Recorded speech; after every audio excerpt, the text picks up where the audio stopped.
What is going on, guys? Welcome to another episode of the Masculine Health Solutions Podcast, where today we are going to discuss how to maintain a boner. Maintain your erection while you're pumping, right? This question came up, talking to a couple of you guys out there, and it's something that, we read about on the forums where a lot of people will make the mistake of like, hey man, you got to be rock hard the entire time that you're in the cylinder. If you can do that without any type of assistance, man, kudos to you. But for most of us, myself included, I can't maintain a rock hard erection at like 80 to 90% the entire time that I'm doing my pumping sets. For me, it's kind of like I'll go into it erect, right? Which is the question that came up. And then I know it'll subside a little bit from there. And then what I try to do is these different methods that I'll tell you guys, which have worked for me. And, try to maintain an erection from anywhere from like 60 to 80%.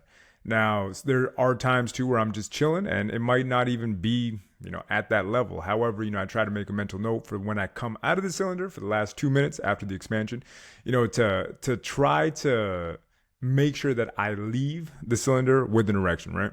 So let's jump into the points or the techniques that I was talking about with a couple of you guys out there, right? First and foremost, the number one thing, and again, this is not medical advice, always seek advice from a medical practitioner.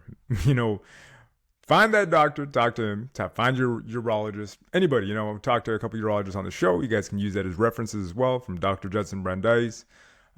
Susan Brand had some great insights as well. You could always check those older episodes as well. However, the first thing that I will say, right, and this is interesting because I came across this many, many years ago. I have not tried it, right? Full disclaimer, I have not tried it. I have talked to dudes that have and have found pretty good success with it. So microdosing Viagra. Sounds kind of crazy from my perspective, but some guys actually do that, right? And from what this dude was telling me, he's like, I found that, I could maintain a pretty decent erection the entire time that I was pumping. Didn't take much, as far as the sensitivity kind of goes, it felt really, really good, and I would come out with an expansion that I have never seen before. And I'm like, well, I could imagine because you're using a little bit of Viagra, which I would imagine was quite helpful, right?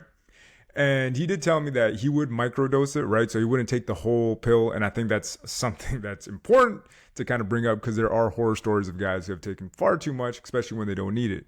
I myself, I'm a young, healthy dude. I feel like I don't need it. Would I like to experiment with it? Give my wife a good time? Obviously I would, but, I haven't gone around to it.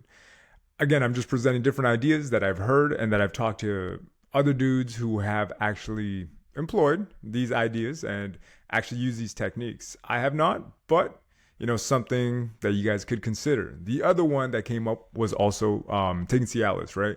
So in the last podcast, Dr. Brandeis was talking about, or it wasn't Dr. Brandeis, it was on another podcast that I was listening to where a guy was talking about taking daily Cialis, right? Which is pretty much microdosing Cialis. And what he found is that it actually helped to create more expansion of the penis, obviously more blood flow. And when it was time to get down, you were good to go, right? And he found that these dudes had a great time taking it. There were no real side effects from taking it. However, you always want to talk to your doctor. If you're ever going to take any of these things, I was looking over some of the horror stories that Dr. Brandeis was telling me about, and I'm just like, God, man, there's certain things where I'm just not going to experiment, when it comes to injecting stuff into my dick and all that kind of stuff. Talk to Mr. X who does that as well. But, I myself, I'm not going to go down that road. However, it's something that I do want to present to you guys, as a possibility. And again, if you want to talk to your doctor, great way to go about it, right? So again, Viagra, Cialis, great way to maintain an erection the entire time that you're in the cylinder. Now, for guys like me who don't really want to use anything, any type of assistance like that, I always found for myself that, when I wanted to kind of get that erection while I was in the cylinder or when I was coming out of the cylinder to ensure that I had an erection, I'd always go with, just milking the cylinder as it was called when I read about it, right? Which is pretty much what you're doing is just kind of like, you're basically jerking off the cylinder, right? You just bring it up and down. Feels pretty good. Not going to lie, that pressure feels like a punani, man. Feels like you are inside of some delicious pussy. And, that's what I would use to maintain that erection while I was there. I enjoyed it. It's still my go-to. I don't really switch up too much from it. Like if it's tried, it's tested, it's true, and it works for me, I'm just going to stick to it, right? But everybody's different, again, another idea that I'm just presenting to you guys that you guys could definitely try out. and see if it works for you. Again, it doesn't cost any money. You just have to make sure you have the right pressure. You don't want to be using too much or too little because it could just pop off. Or, if you're already in there with way too much pressure and you're just dick might explode, bro.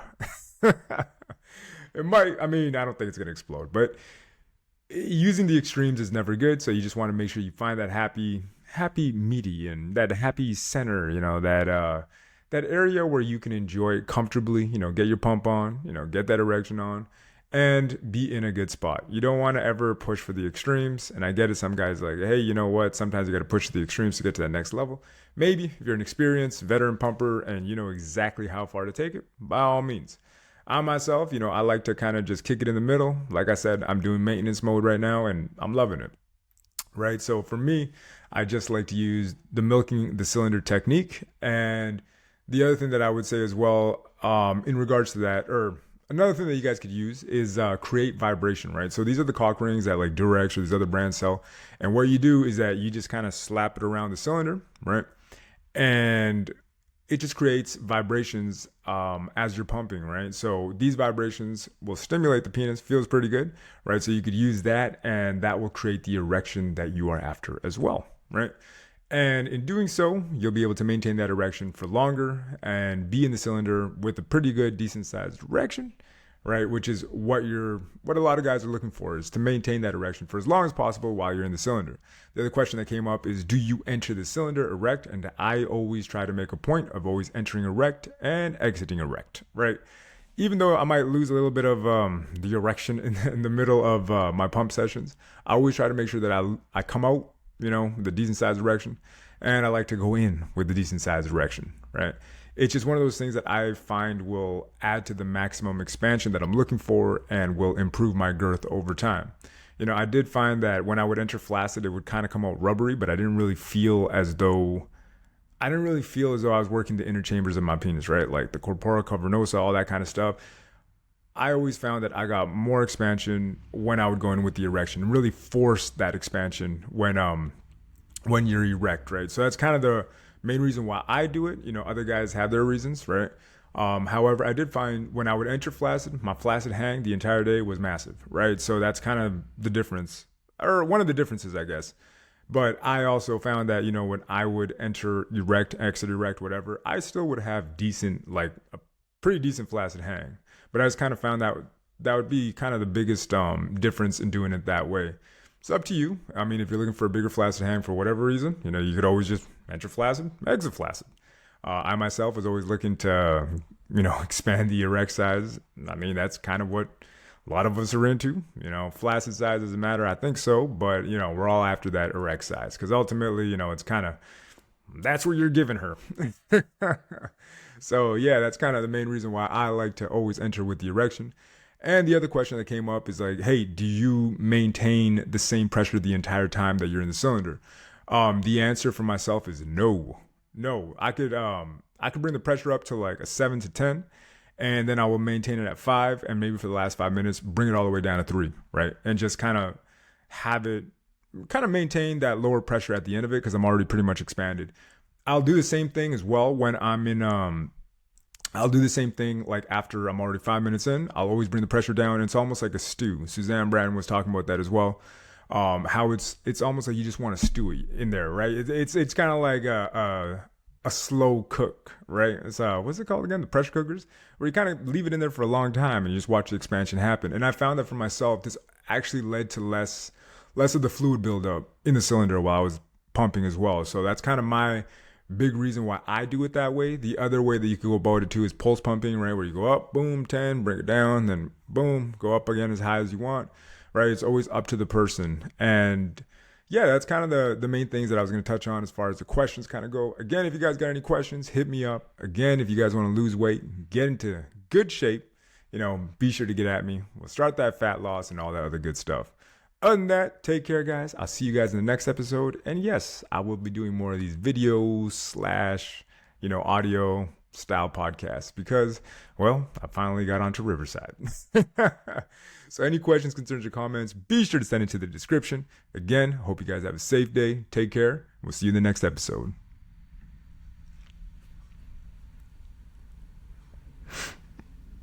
Excellence.